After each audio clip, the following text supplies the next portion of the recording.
Live from New Delhi, you're watching DD India Live, India's voice to the world. I'm Siddharth Bharadwaj. Coming up in the next 30 minutes. Defense Minister Rajnath Singh says Gaganyaan mission symbolizes new chapter in the journey of self-reliant India. Felicitates astronaut Group Captain Shubhanshu Shukla and other Gaganyatris. Calls them gems. Ukraine gets support from Norway in strengthening its air defense system on its Independence Day amid advances made by Russia in Donetsk region of eastern Ukraine. North Korean leader Kim Jong-un oversees firing of 2 new air defense missiles ahead of a summit between US President Trump and South Korea President Lee Jae-myung on Monday.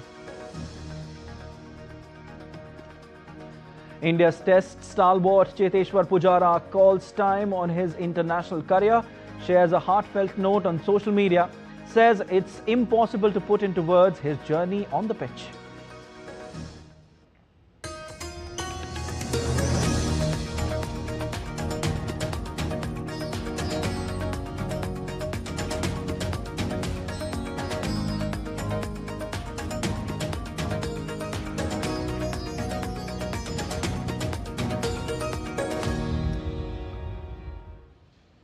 Defense Minister Rajnath Singh attended the Indian Air Force Space Conference in New Delhi, where he felicitated the Gaganyatris, including astronaut Shubhanshu Shukla. The ceremony also honored Group Captain P.B. Nair, Group Captain Ajit Krishnan, and Group Captain Angad Pratap, who are part of Gaganyaan, ISRO's maiden space flight mission. Speaking on the occasion, Minister Rajnath Singh described the 4 Gaganyatris as gems of the country and pioneers of the national aspirations. He stressed that Gaganyaan mission symbolizes new chapter in the journey of self-reliant India that places us with pride among the major space powers of the world. The minister described the 4 Gaganyatris as gems of the country and pioneers of national aspirations.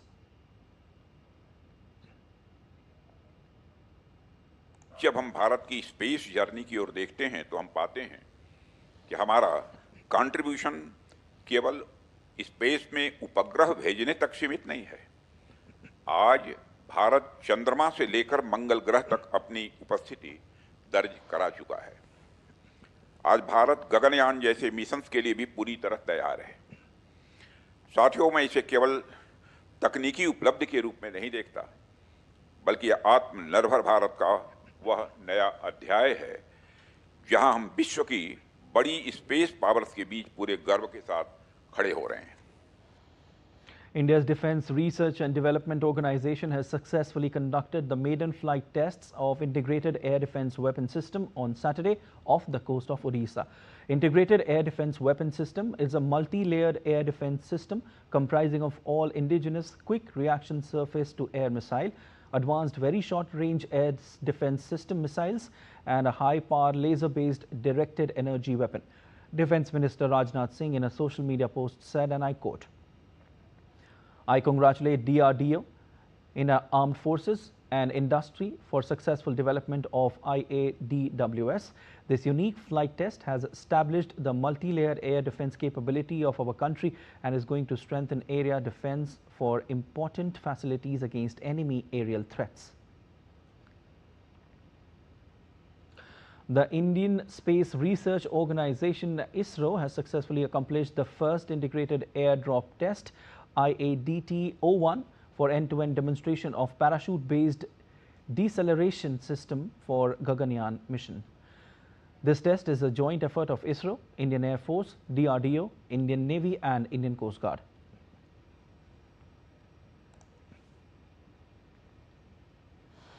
Chief of Army Staff General Upendra Dwivedi embarked on an official visit to Algeria, marking his first overseas engagement since the success of Operation Sindoor. The visit underscores a shared commitment to deepening mutual understanding, enhancing cooperation in areas of common interest and advancing bilateral defense cooperation between the two nations. The visit highlights India's growing commitment to strategic defense partnerships and underscores the Indian Army's expanding diplomatic role on the global stage. The trip follows close on the heels of the recent visit of Chief of Defense Staff of Algiers to India.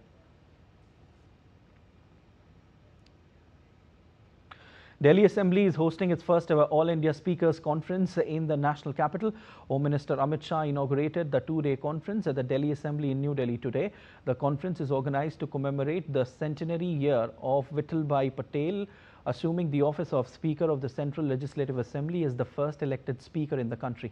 The event will bring together speakers from state assemblies all across the country, along with chairman and deputy chairman of legislative councils from 6 states. Speaker of the lower house of parliament will preside over the closing session of the conference.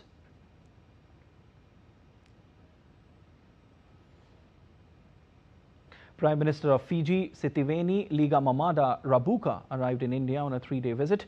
The leader was received by Union Minister of State for Education and Development of North Eastern Region, Dr. Sukanta Majumdar, at the airport. This is the first visit to India by Prime Minister Rabuka in his present capacity.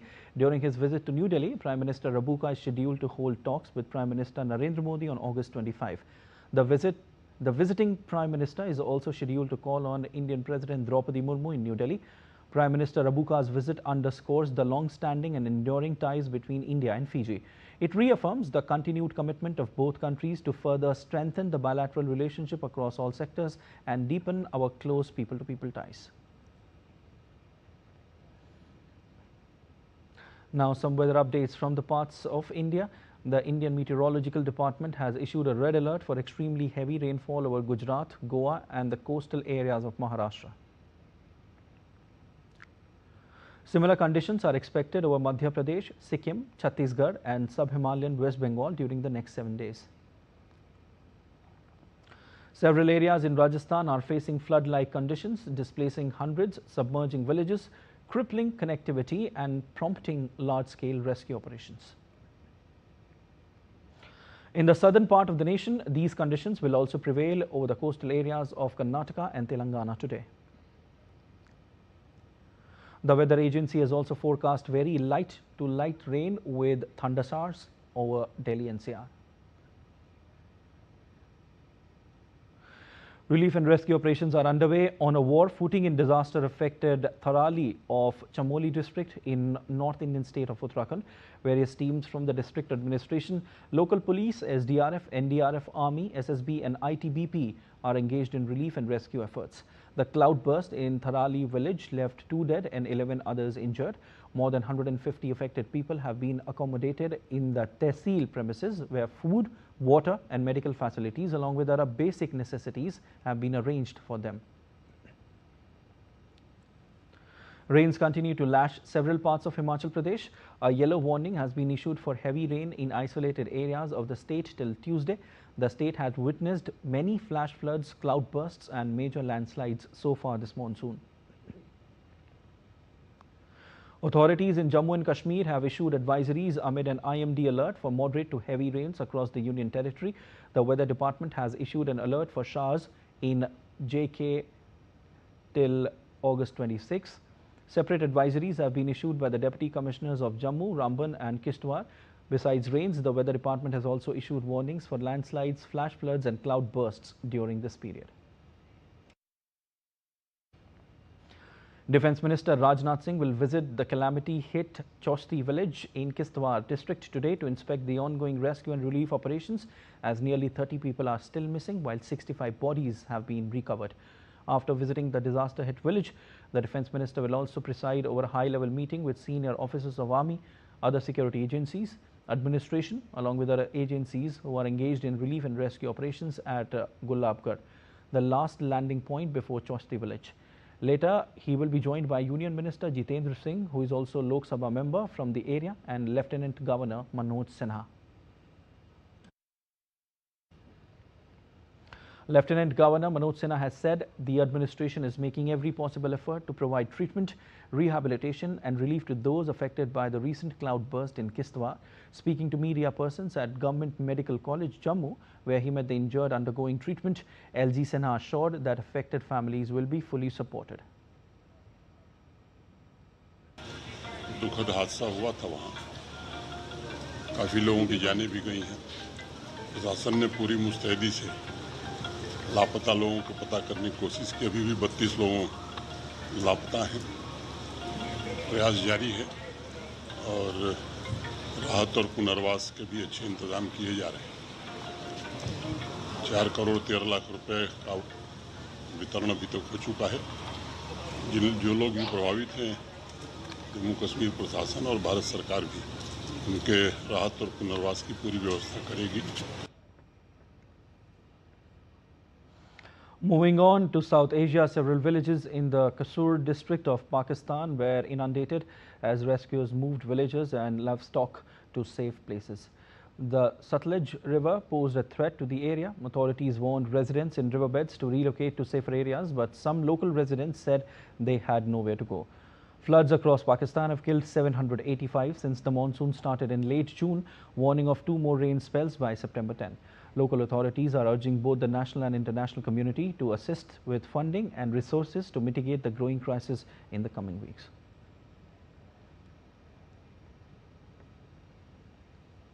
And still to come on this edition of DD India Live.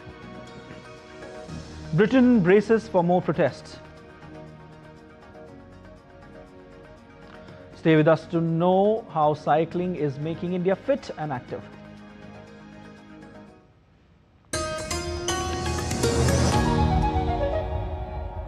स्वागत आहे to magnetic Maharashtra.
Come share in the richness of Maharashtra as one family, united by the collective vision of building a better tomorrow.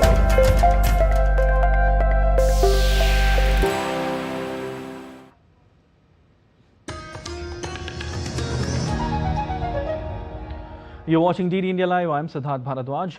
In Sri Lanka, former President Ranil Wickremesinghe's recent arrest has united the country's opposition parties. At a media briefing held earlier today, several opposition leaders voiced strong criticism of the authorities' decision to detain Wickremesinghe. Under the theme, "Let's defeat the constitutional dictatorship," the leaders accused the current administration of manipulating legal mechanism to suppress political opponents, saying that the arrest represents a wider campaign to weaken democratic institutions and stifle dissenting voices. What is the need to arrest him? Is the arrest in any way connected with the objective of a proper investigation? It is quite evident that there is no connection between the two. What is the need to arrest him? Is the arrest in any way connected with the objective of a proper investigation? It is quite evident that there is no connection between the two. The 76-year-old former President Wickremesinghe was remanded by Fort Magistrates Court over allegations of misusing public funds during an overseas trip in 2023. He was later admitted to National Hospital, where he was shifted to ICU on doctor's advice. The Indian Postal Department on Saturday joined several European postal service providers in halting most parcel shipments to the United States. The Indian Postal Department has temporarily suspended the postal services to the United States of America starting from August 25th. The company said it will immediately stop accepting all shipments containing goods bound for the United States, with the exception of letters, documents and gift items valued at up to $100. Customers who have already booked articles that cannot be dispatched to the USA due to these circumstances may seek a refund of postage. The decision comes in wake of new custom regulations initiated by the United States that impacts the international postal services. Postal services in Germany, Denmark, Sweden and Italy said they will stop shipping most merchandise to the US effective immediately. France and Austria will follow tomorrow and the United Kingdom Tuesday. Letters, books, gifts and small parcels worth less than $100 will continue to be exempt. The decisions follow US President Donald Trump's July 30th executive order to end the duty-free exemption for imports valued at up to $800 effective August 29th. North Korean leader Kim Jong-un has supervised the test firing of 2 new air defense missiles as tensions with South Korea flared following a border incident earlier in the week. The test comes hours after South Korea confirmed it fired warning shots on Tuesday at North Korean soldiers who briefly crossed the demilitarized zone separating the countries. The report came ahead of the summit on Monday between US President Donald Trump and South Korea President Lee Jae-myung. The missile tests also coincided with large-scale joint military exercises between South Korea and the United States. According to the Korean Central News Agency, the launches showed the improved missile systems had superior combat capability. Updates on Russia-Ukraine conflict now. A fire broke out on Sunday at a Russian nuclear power plant after the country's military downed a Ukrainian drone. The device detonated upon impact at the Kursk nuclear power plant in western Russia, sparking a blaze with the facility said was extinguished by the fire crews. There were no casualties from the drone smashing down at the site where capacity was reduced. The plant administration in a social media post informed the radiation background at the industrial site of Kursk nuclear power plant and the surrounding area has not changed and corresponds to natural levels. The plant is near the Russia-Ukraine border and sits to the west of Kursk city. Earlier, Russia on Saturday said its forces had taken 2 villages in eastern Ukraine's Donetsk region. Moscow's defense ministry on social media post said that its forces had captured the villages of Shrednie and Klebanbek. The capture of Klebanbek would mark a further advance towards Kostiantynivka, a key fortified town on the road to Kramatorsk, where a major Ukrainian logistics base is located. The latest Russian advances come as hopes dim for a summit between Russian and Ukrainian presidents, a solution championed by US President Donald Trump as part of his efforts to end the conflict. Meanwhile, South African President Cyril Ramaphosa on Saturday added his voice to calls for Russia-Ukraine summit during a telephone conversation with Ukrainian President Volodymyr Zelensky. The South African president stressed the urgency of holding bilateral and trilateral meetings between the leaders of Russia, Ukraine and the United States as key to signal a firm commitment to ending the conflict. Ramaphosa, who currently chairs the G20, also spoke with French President Emmanuel Macron and Finnish President Alexander Stubb. He will speak with other European leaders in the coming weeks.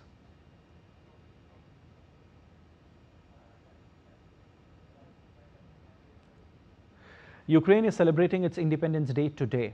Ukraine Independence Day is celebrated on August 24 each year, honoring the country's modern statehood and the moment its parliament proclaimed independence in 1991.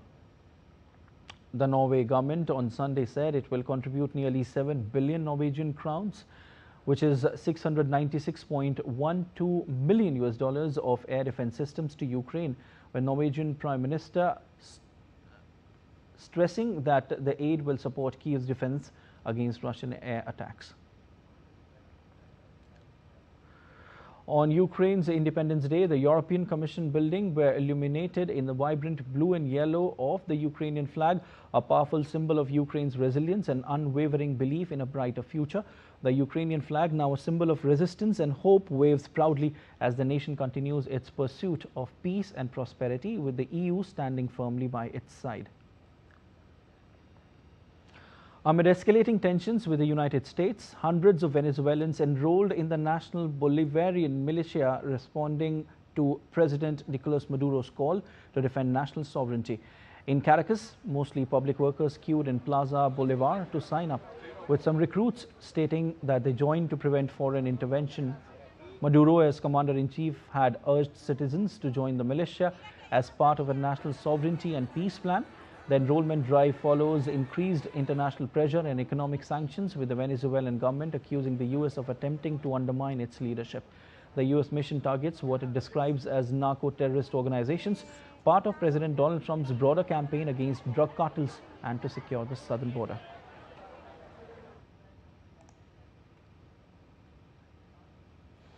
In Britain, anti-migrant demonstrators and counter-protesters faced off in Hawley and Liverpool on Saturday over the housing of asylum seekers in hotels. In the town of Hawley, there was a large police presence keeping the two protest groups apart outside Liverpool's St. George's Hall. Britain has seen regular small-scale protests in recent weeks outside hotels housing migrants, spurred in part by concerns about public safety after some migrants were charged with sexual assault. British Prime Minister Keir Starmer has been facing criticism over his immigration policies after official figures on Thursday showed asylum claims at a record high, with more migrants being housed in hotels compared with a year ago. Global weather updates now. Another tropical storm, Fernand, has formed south-southeast of Bermuda, which forecast to strengthen over the next 48 hours. Potentially approaching hurricane will strengthen by Monday. The storm is located approximately 655 kilometers south-southeast of Bermuda, with maximum sustained winds of 65 kilometers per hour. National Hurricane Center is monitoring the tropical wave with medium chance of development within days. This system will likely bring heavy rains and gusty winds to the Leeward and Windward Islands on Sunday and Monday.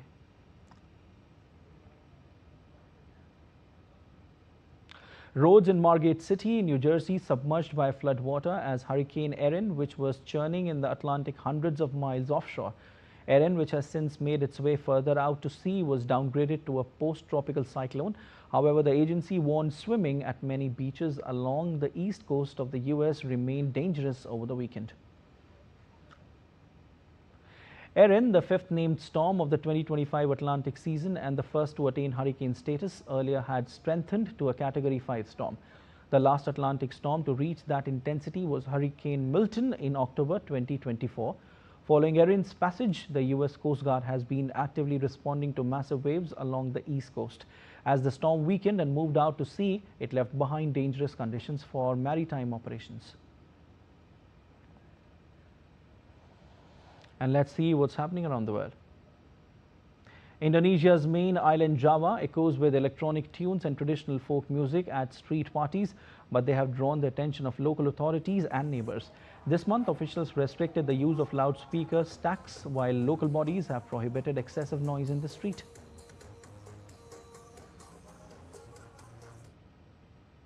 United Kingdom becomes the only European country to install the real-time facial recognition systems in a large scale, as 2 million people are expected to visit Afro-Caribbean culture over Sunday and Monday in London's Notting Hill Carnival. It will help to identify and intercept wanted individuals by scanning faces in large crowds. Hollywood hosted the launch of a unique AI event on Friday. They seek submission around the globe for showcasing the future of humans and AI in visual storytelling. Los Angeles witnessed the launch of the Bright Future of Humanity titled Global AI Visual Works Call for Submissions, co-hosted by China Media Group and the New York Film Academy. The ceremony was attended by Vice President of the Academy, Sonny Calderon, Oscar judges, veteran Hollywood filmmakers, and AI experts. The event aims to explore emotional connections between humans and AI beyond coding, envisioning a future where both coexist and prosper together. And time now for sport news. India batter Cheteshwar Pujara on Sunday announced his retirement from all forms of cricket. Pujara last played for India in the 2023 World Test Championships final against Australia at the Oval. Pujara made the announcement on social media in the emotional statement. He wrote that wearing the Indian jersey and giving his all was an indescribable honour. But with gratitude, he has decided to retire from all forms of Indian cricket. He spoke about his 2-decade-long journey, expressing gratitude to teammates, coaches, fans and family. He called representing India an honour, cherished the memories and lessons cricket gave him, and thanked everyone who stood by him throughout his career.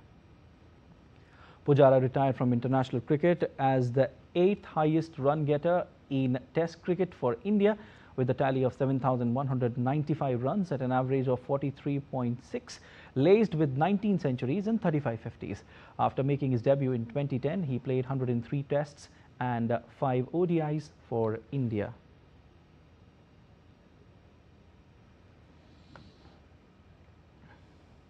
All right, and DD India's Abhishek Mahajan is joining us live. Hi Abhishek, a very good afternoon to you. Perhaps it's not a very good day for the cricket fans, especially the Cheteshwar Pujara fans. You know, he's known as the wall after Rahul Dravid. Opposition and especially the bowlers usually fear while bowling to him because they know that it's not going anywhere. Absolutely, and Siddharth, once former Australian skipper I should say, Tim Payne had said that don't you get bored of playing so many deliveries and you are not even playing shots, so he didn't answer. That was his demeanor also. But again, that was his personality. That's how he operated also. And it was on the expected line, Siddharth. He wanted to play in the BGT series. He was expecting a call in the India versus England series that recently got over. He played Ranji Trophy also this year in the month of February. He wasn't picked for the West Zone. So that must have given him the signal that that he is not in the scheme of things, and that's how he has decided to retire. And last test match that he played for India was back in 2023. That was also 2 years ago. But yes, being number 3 for India for over a decade, like you mentioned about Rahul Dravid, he following in the footsteps of Rahul Dravid, big shoes to fill in, and number 3 for India, taking a lot of body blows, bruises as badges of honor. Yes. So that's how you will describe Cheteshwar Pujara. Sheer grit, determination, technically most accomplished, mentally most resilient, and a true ambassador for India. If you call Test cricket a pinnacle, Cheteshwar Pujara, a true ambassador for India in Test cricket, Siddharth. Definitely. Abhishek, when you talk about the Test format, what's your favorite innings of Cheteshwar Pujara, and what memory do you have of Cheteshwar Pujara when it comes to him playing in the Test format? Yes, Siddharth, 3 triple centuries in Test cricket, and the innings that he played in 2021 at Brisbane, he just scored a 50. That's for the people who are concerned about numbers, but he played over 200 deliveries. And why India won back-to-back series down under in Australia in 2018-19 and then again in 2021, there was a common hero, and that was Cheteshwar Pujara. And one more innings in Ranchi, Siddharth, if you remember. Okay. I mean, the longest innings by an Indian. Many innings, actually, many innings, Abhishek. Over 200. I can understand. He scored, and 525 deliveries he faced. Abhishek, I can understand. The list just goes on. But certainly not a good day for all the cricket fans, especially the Cheteshwar Pujara fans. They wanted him to play him. They wanted to see him more and more on the screen and in the ground as well. But what to do? But thank you so much. We leave it there, Abhishek. And Delhi police on Sunday took part in the nationwide Fit India Sundays on Cycle campaign at the Indira Gandhi Arena in the national capital, with the aim of spreading awareness about fitness and healthy lifestyles among citizens. The initiative, organized by the India Sports Ministry, was held simultaneously in all state and union territory capitals, encouraging participation from people of all age groups.